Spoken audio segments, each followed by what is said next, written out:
Tentara bertani itu betul memang Pak Prabowo. Hanya ada di Indonesia. Polisi bertani itu hanya ada di Indonesia. Karena nggak ada perang mungkin ya. Saya yang bingungnya sama petaninya. Petani yang jadi polisi, yang jadi TNI gimana? Iya, makanya ada petaninya.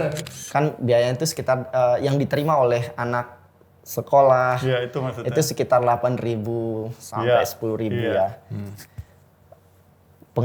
Pembiayaannya itu setengahnya. Cuman yang saya sesalkan adalah elit menggunakan aspek moralitas. Itu saja yang menyakitkan. Karena aspek moralitas gimana yang dimaksud? Seakan-akan memberikan makan rakyat. Terdengarnya patriotik gitu ya? Terdengar patriotik. Tapi menurut saya ya sangat jauh dari kenyataan. jauh. Bro, Selamat sore bro, thank you for coming. lo baru gue mau ajakin tektokan dulu lo. Baru. Bang Media Askar. Waduh. Wah, terima kasih. Welcome Bang. Ini kenapa kita ngundang Bang Media nih? Karena kan Bang Media kan MBG Watch, ya nggak? Gue penasaran MBG banget Watch. nih. Nih makanya topik kali ini nih, episode ini MBG nih. Kita kulik MBG habis. Bang, ini pertanyaan pertama nih. Ya. Kalau di belak-belakan hajar aja udah. Hajar aja ya. Jadi Bang Media setuju nggak dengan sebutan MBG itu maling berkedok gizi? Bukan Mas Bahlil ganteng. Gimana? Itu singkatannya si Tio, Tio itu ya? Yang di kaosnya Tio tuh. Ini udah jadi movement atau hanya cuitan orang yang gedek nih? Nah, gimana tuh Bang? Kalau dari perspektif suara masyarakat, saya pribadi setuju Bang. Dan kami juga sudah sampaikan dalam konteks riset ya. Jadi studi yang kita luncurkan di evaluasi 1 tahun MBG itu, judulnya itu makan, dalam kurung tidak bergizi, dan tidak gratis. Jadi 2 kata kunci di situ, bergizi dan gratis. Dan setelah 1,5 tahun kita melihat nggak bergizi, bahkan keracunan, dan nggak gratis Bang. Ternyata nggak gratis nih. Nah ini yang mungkin perlu diedukasi juga publik ya. Tidak bergizi malah beracun ya? Ini kan kita bicara soal kan presiden pidatonya memberi makan rakyat. Nah saya bedakan konteks dengan bahasa sederhana ya Bang. Yang biasanya memberi makan sedekah itu kan orang yang dermawan ya. Kalau di kampung-kampung itu biasanya wak-wak aji itu sering ngasih makan ke tetangga gitu ya. Tapi ini beda Bang. Gimana bedanya? Dermawan yang di kampung-kampung itu yang ngasih makan tetangga itu pakai uangnya dia sendiri. Bener. Ya nggak Bang? Iya. Ini MBG, itu bukan uang Prabowo Bang. Ini masyarakat harus sadar, ini uang masyarakat. Jadi Prabowo ini pakai uang masyarakat, memberi makan masyarakat. Ini harus dibalik ini bukan uang Prabowo Subianto, ini uang masyarakat. Kalau uang masyarakat 15.000, kan per porsi 15.000 ya Bang. Harus balik lagi 15.000 dong harusnya. Tapi sekarang yang dikasih makan kan nggak cuma masyarakat. SPPG juga dikasih makan.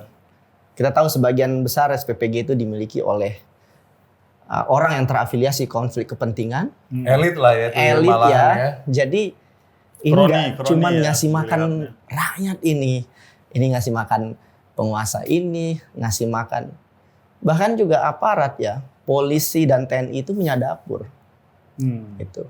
Nah, dalam konteks inilah yang dipertanyakan. Jadi dalam konteks memberi makan rakyat, kita setuju, memang itulah tugas negara. Tapi kalau yang dikasih makan bukan rakyat yang sebetul-betulnya rakyat, inilah yang dikritik begitu. Jadi logika ini yang Bang saya kira masyarakat harus sadar.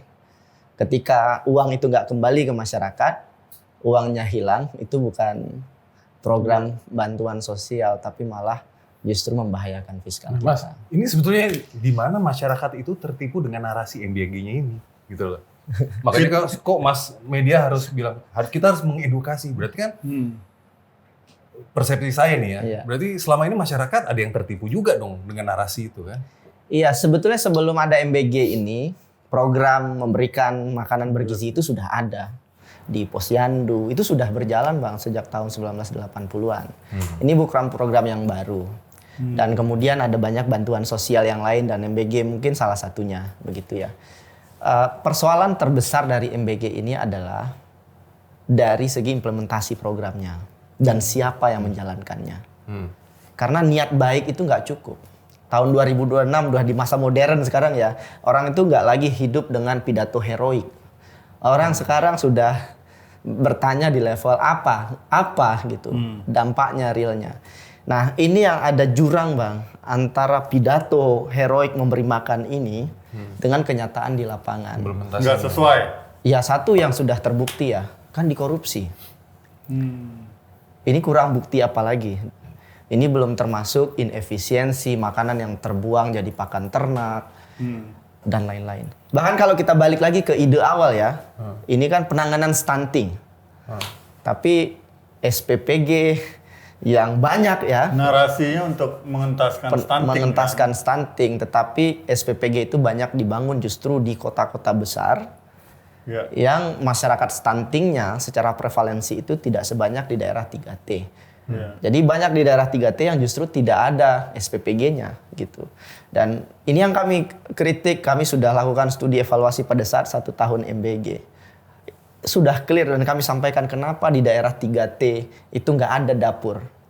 Yaitu sesederhana nggak masuk hitung-hitungannya. Orang dapur itu. Tadi Mas Askar gitu. ada sebut tentang studi ya. Jadi saya ada baca di satu konten gitu.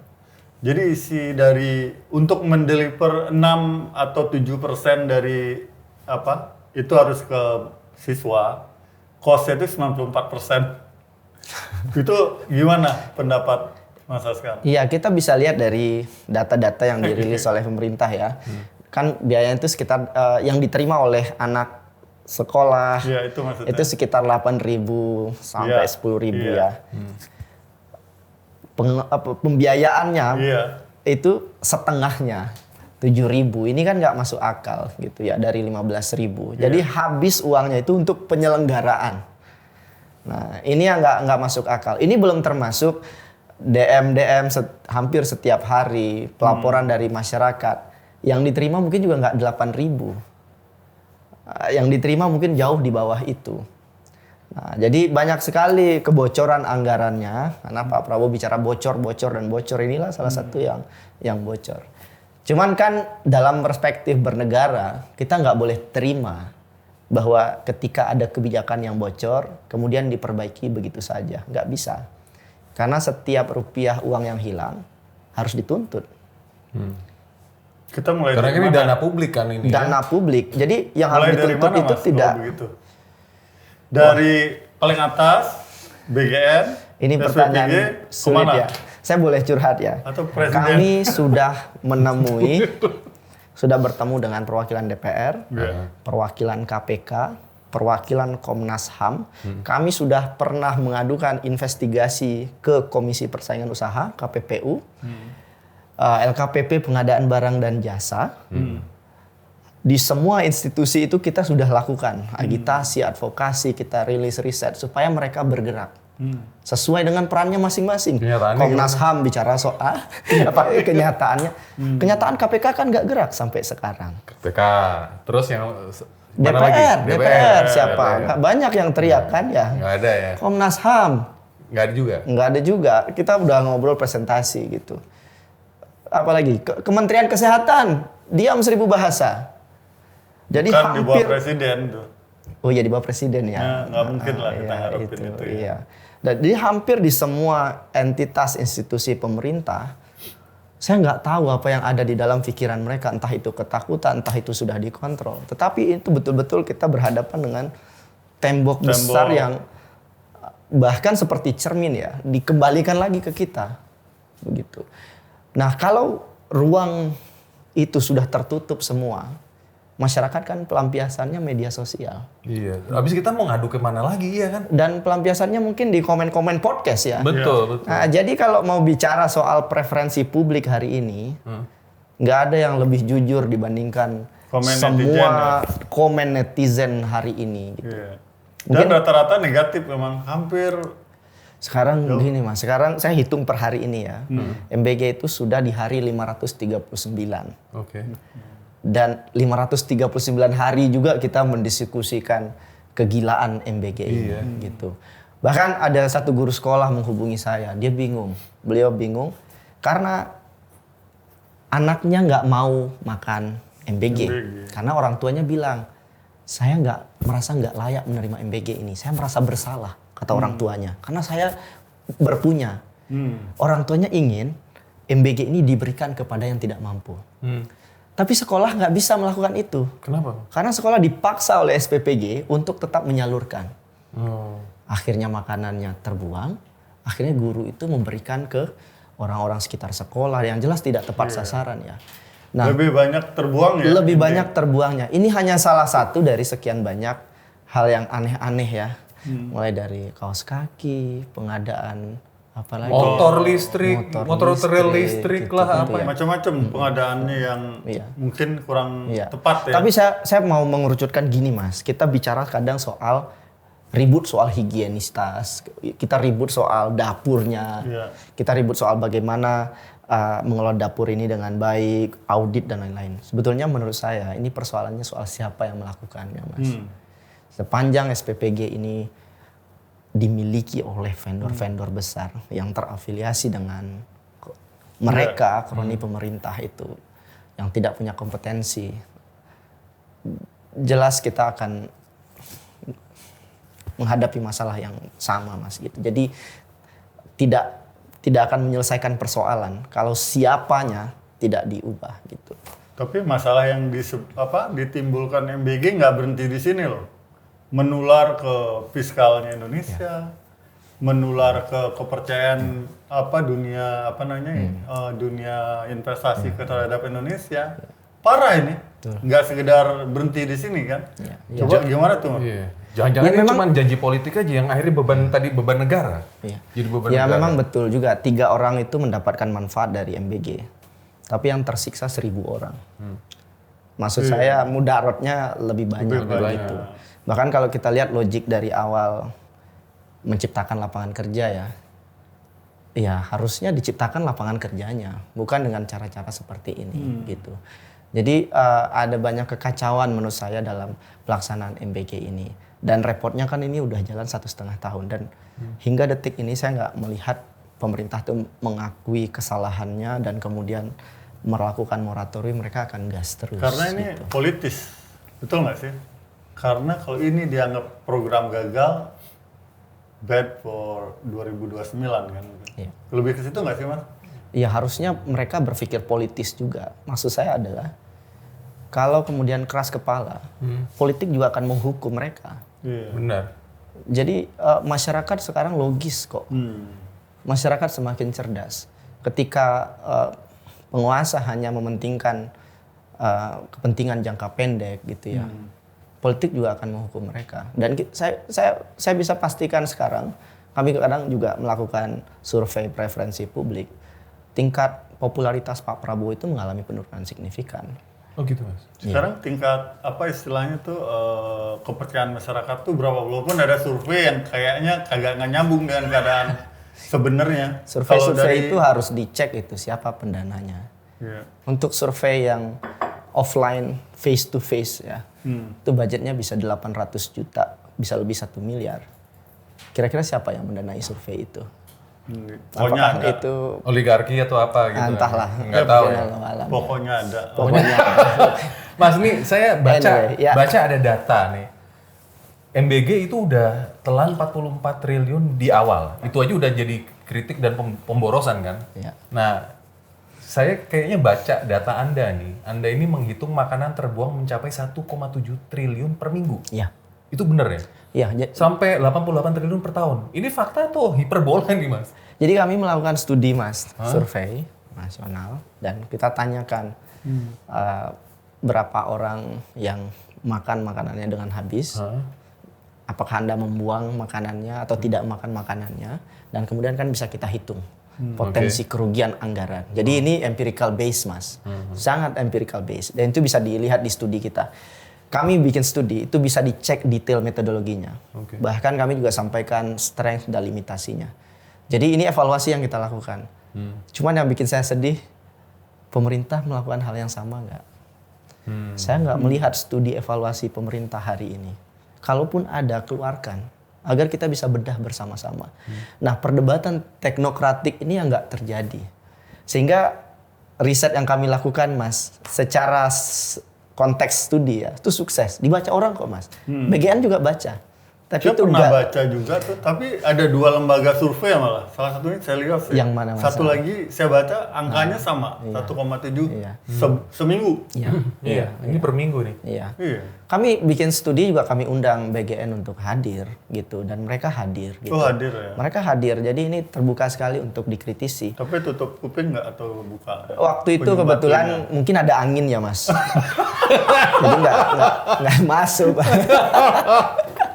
Setelah keluar dari ruangan ini juga ya. Iya. Banyak yang bilang MBG itu pesta pora elit. Nah, duit negara ngalir ke rantai vendor, terus ke logistik, ke yayasan, dibanding ke anak sekolah. Nah, menurut Anda nih, yang bikin program ini sulit sustain panjang itu apa ya? Satu, saya meneliti bantuan sosial ini mungkin sudah belasan tahun ya. Ada banyak program bantuan sosial, BLT, bantuan minyak goreng, cash transfer, subsidi minyak dan lain-lain. Yang paling penting itu jangan sampai inclusion errornya gede. Artinya harus tepat sasaran. Jangan sampai kita membantu orang kaya. Kan mereka juga nggak mau dibantu juga gitu. Selama ini ada yang begitu ya? Oh, Ini iya. ya? Salah sasaran juga nih ada. Banyak sekali. Betapa kebijakan pajak kita justru bantu oligarki itu, pengusaha kaya itu. Nah, dalam konteks MBG, inclusion errornya tinggi sekali. Potensi tidak tepat sasarannya tinggi sekali. Bahkan negara maju sekalipun, seperti Inggris ya, itu nggak ngasih makan gratis itu ke semua anak. Saya 5 tahun di UK, saya tahu persis bahwa yang diberikan makan gratis itu hanya sampai year 2. Kelas 2 Dari umur SD. berapa dia? Oh, dari Mereka ibunya hamil atau apa? iya, tergantung dari programnya ya. Ibu hamil yang tidak mampu itu dapat. Setelah year 2, orang kaya bayar. Yang tidak mampu dapat makanan dari sekolah.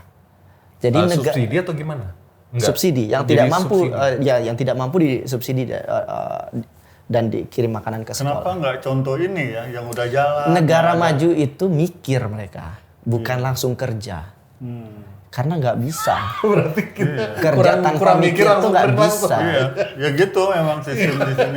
Iya. Mikirnya belakangan. Belakangan. Yang penting kan gaya dulu Oh kan. iya, udah masuk jurang ini. Jadi kalau bahasa Melayu itu terantuk dulu baru tengadah. Kejedot dulu Kejedot baru. dulu, jadi nggak gini ya udah kena tembok baru kemudian Ya ini sadar. sebetulnya harusnya ini program ini dihentikan sementara atau direformasi atau sebetulnya apa nih menurut Mas? Ini susah. Salah desain dari awal, terus sekarang udah dihentikan sementara ya. Saya analogikan aja sederhana pakai bola, Mas. Ini musim Iya. bola ya. Anggaplah pemimpin sepak bola konfederasi itu PSSI.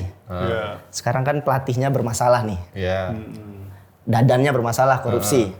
Timnya nggak oke. Dadan dipecat, pelatihnya dipecat gitu ya. Tapi pemerintah kan bilang, ini mungkin kita akan menang deh.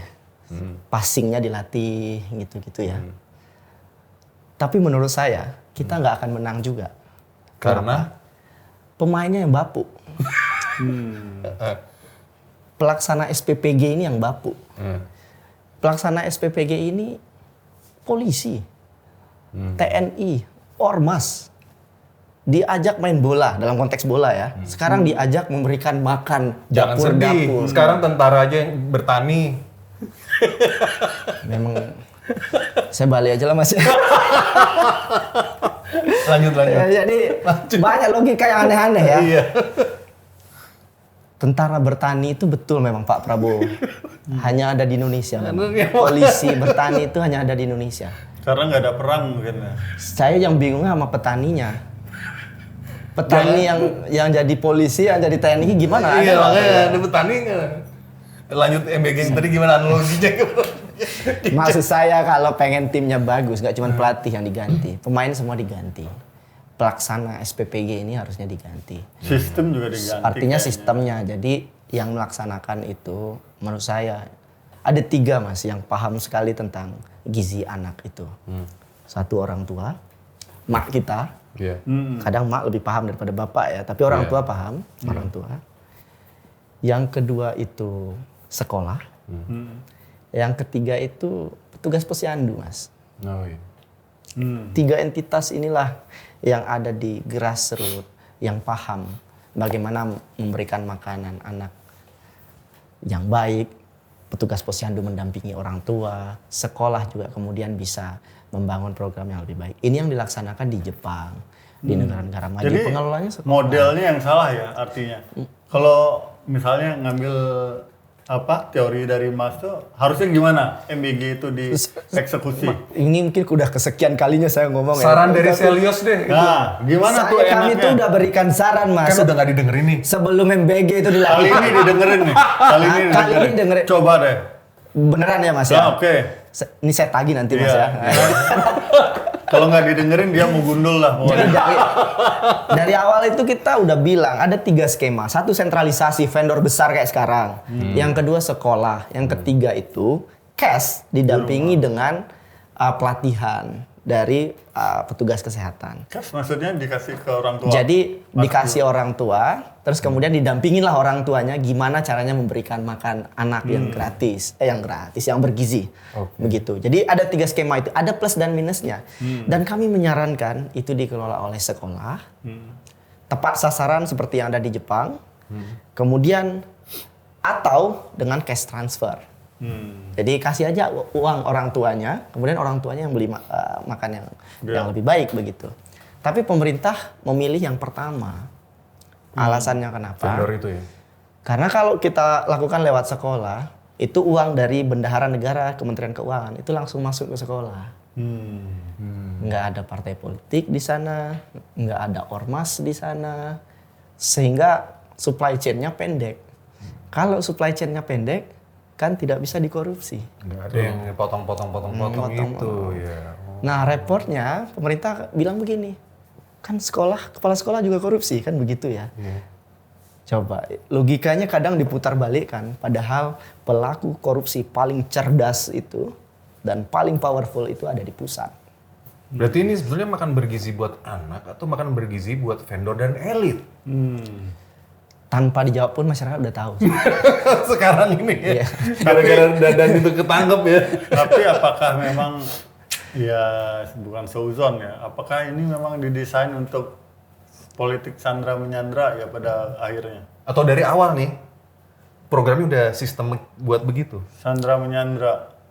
Kalau saya Ujung-ujungnya. lihat dalam konteks demokrasi, pemerintah itu harus dipertanyakan. Ada teorinya disobedience demokrasi. Jadi masyarakat boleh nggak seuzon? Harus. Kenapa seuzon itulah yang kemudian membangun narasi yang jauh lebih konstruktif ya. Harusnya. Harusnya begitu. Tapi jangan lupa, secara demokrasi kan masyarakat mewakilkan suaranya di DPR. Percuma nggak. DPR nggak inilah berfungsi. yang hancur lebur sekarang, nggak ada gunanya. Emang itu. Mohon diem maaf aja. ya, ini kalau ada anggota DPR yang mendengar, ini refleksi sederhana. Masyarakat nggak merasa diwakili hari ini Betul. di Senayan. Dan siapa kemudian yang mewakili masyarakat? Itu pertanyaannya. Persoalan ada yang mendukung program pemerintah, baik mungkin, mereka punya perspektif. Tapi mereka yang tidak mendukung program pemerintah bukan berarti mereka benci lah dengan pemerintah. Sebagian itu pengen negara ini lebih baik juga. Pengen ada keadilan juga gitu. Jadi nggak bisa juga semua orang yang mengkritik program pemerintah itu dianggap memecah belah bangsa, Ante asing. anti asing. Kamu dibiayain Soros ya? Gitu kan. Padahal gua pengen ditransfer Soros. Kita nunggu-nunggu ya. Bang, ini pertanyaan saya terakhir nih Ya. Bang. Dengan anggaran 335T ya kalau nggak salah ya. Bang, ada nggak sih penelitian Itu dari... kayak gimana ya bentuknya? Makanya, penelitian dari Selios nih, misalnya nih, kalau misalnya anggaran segede gitu, Ya. terus dialokasiin buat keluarga miskin gitu, per keluarga miskin itu per bulan dapat berapa? Itu Selios pernah ngitung nggak? Ya kalau ikutin data BPS ya, itu ada di angka 5,2 juta per bulan. Buat satu keluarga miskin kan itu ya? Iya. Sebulan tuh. Iya. Atau Per bulan itu? Iya. Per bulan. Iya. Oh setahun, Oh, setahun. setahun maaf. setahun 5 juta 5,2 juta, iya. per keluarga. Keluarga. Ini besar sekali. Bahkan kalau kita hitung-hitungan sederhana Bang, kan per anak tuh 15.000. Satu orang anak ya. Dalam 20 hari 1 bulan, itu 300.000 Bang. Kalau keluarga itu punya 2 anak, 600.000. 600.000 Bang, itu gede sekali, besar sekali. Iya. Buat mereka bagi masyarakat. Kalau di Jogja Karena udah bisa batas kemiskinan satu orang itu ya, itu sekitar 600.000-an begitu. Jadi udah malah Sebulan. ngentasan kemiskinan bahkan tidak hanya untuk 2 siswa tadi, mungkin satu keluarga ya. Betul gitu. Tapi mengurangi pesta pora elit. Mengurangi pesta pora elit dan elit tidak menginginkan itu. Cuman yang saya sesalkan adalah elit menggunakan aspek moralitas. Itu saja yang menyakitkan. Karena aspek moralitas gimana yang dimaksud? Seakan-akan memberikan makan rakyat. Terdengarnya patriotik gitu terdengar ya? Patriotik. Tapi menurut saya ya sangat jauh dari kenyataan. Jauh dari kenyataan. Yang padahal juga nggak gratis juga gitu. Iya. Ya, makanya Wak Aji Dermawan, orang-orang dermawan di kampung kita itu malah menurut saya jauh lebih patriotik. Mereka pakai uang mereka sendiri dan nggak keluar-keluar di mimbar bahkan. Gitu. Ini kan sekarang lagi di ini ya Bang ya, lagi di suspend ya, sebulan atau berapa bulan untuk ini ya? Kalau ikut internal, ikut aturan presiden kan perpres ya, nanti bisa dicek lagi. Baru itu terbit atau yang... setiap SPPG itu 313 hari per tahun. Hari hitungannya. Jadi memang 313 hari. Jadi pas libur memang nggak nerima gitu. Dan setiap harinya itu 6 juta rupiah. Ada di aturannya. Jadi apakah ini dihentikan? Nggak juga gitu saat ini. Iya. Walaupun libur dapat uang 6 juta? Libur ya libur gitu. Tapi kan nanti setelah libur jalan lagi gitu. Nah, ini yang saya kira publik menunggu ya. Apakah dilanjutkan, dihentikan. Tapi pemerintah kan pengennya tetap dilanjutkan. Masih aman nggak sih nih MBG dijalankan dengan kondisi fiskal bawa belur begini? Karena ratusan triliun ya. Yang menyakitkan kan anggaran untuk MBG ini kalau dikeluarkan dari pendidikan ya itu lebih besar dari anggaran kesehatan, dari anggaran perlindungan sosial lainnya seperti beasiswa, seperti anggaran subsidi untuk BPJS kesehatan dan lain-lain. Jadi ini ada opportunity cost yang gede banget Mas. Jadi akhirnya kita kehilangan kesempatan. Opportunity loss ya? Iya, kita kehilangan kesempatan untuk menggerakkan sektor lain. Karena bicara soal anak muda sekarang mereka butuh pekerjaan. Mereka butuh pekerjaan. Sehingga dengan bekerjalah mereka kemudian bisa hidup bermartabat. Sekarang masyarakat dihidupi dengan cara-cara lama. Dikasih makan lewat bansos gitu ya. Seakan-akan negara itu punya kemampuan kedermawanan yang sangat tinggi. Padahal kalau kita lihat kalau kita lihat bagaimana social protection dilakukan di negara lain saat ini, mereka sudah bergeser dari skema kontrak sosial semacam itu, Mas. Jadi yang harus dilakukan adalah empowerment gitu. Setuju empowerment kalau ini ya. Iya. Nah, tapi ya melalui penciptaan tenaga kerja. Ini klaim Pak Presiden kan 1 juta nih. Dengan kos yang sebegitu besar, hanya menciptakan 1 juta lapangan kerja. Menurut Selyos gimana? Apakah worth it atau lebih banyak? Kayak saya bilang tadi, 3 orang bermanfaat, 1.000 orang tersiksa. Dan menurut hemat saya, sejak awal karena program ini disusun begitu saja, ya, saya khawatir ini pemimpin di atas sana. Kan sebagian sudah, mohon maaf ya, sudah berumur ya. Mereka hidup dengan imajinasinya tahun 1970-an, 1980-an. Padahal hari ini itu 2026. Dunia sudah berubah sekali. Betapa orang hari ini bisa mengakses informasi dan teknologi lebih cepat. Betapa saat ini itu orang itu lebih mengutamakan aspek keadilan, aspek di meja makan ketimbang pidato-pidato politik heroisme yang dulu sangat ini ya di Orde Baru sudah berubah, masyarakat sudah berubah. Nah, politik meja makan itulah yang harusnya dilakukan oleh pemerintah. Lakukan program dengan bahasa yang sederhana berdampak kepada meja makan masyarakat. Gitu. Dan yang penting tuh jujur juga sih. Setiap berbicara pemerintah bicara kita bengong juga nggak. Perasaan di lapangan nggak begitu. kayak ada gapnya ya dari narasi resmi pemerintah dengan yang di lapangannya kok beda gitu kan. Sama aja kayak MBK kan seperti itu juga kan akhirnya kan. Karena memang paradoks militer itu kan dibangun atas dasar kuasa. Jadi seorang presiden dengan karakternya Pak Prabowo ya, duduk berdiri memberikan pidato di sebuah ruangan mimbar. Akhirnya yang terjadi itu ada teorinya groupthink. Semua orang diam. Ketika semua orang dalam ruangan itu diam, tidak ada yang berani memberikan perspektif yang baru. Pemimpin akan cenderung membenarkan kebijakan yang salah. Dan tidak ada yang mengoreksi bahwa kebijakan itu salah. Dan saya khawatir inilah yang terjadi. Kalau ini yang terjadi, kita dibawa oleh pilot yang tidak tahu cara membaca GPS. Kita dibawa oleh sopir ugal-ugalan. Dan penumpangnya nggak mau mengingatkan orang-orang terdekat. Tapi udah teriak-teriak juga penumpangnya. Kalau ditanyain tujuannya mau kemana? Pokoknya ada. Pokoknya. Bang, thank you ya. Terima kasih Bang. Ciao.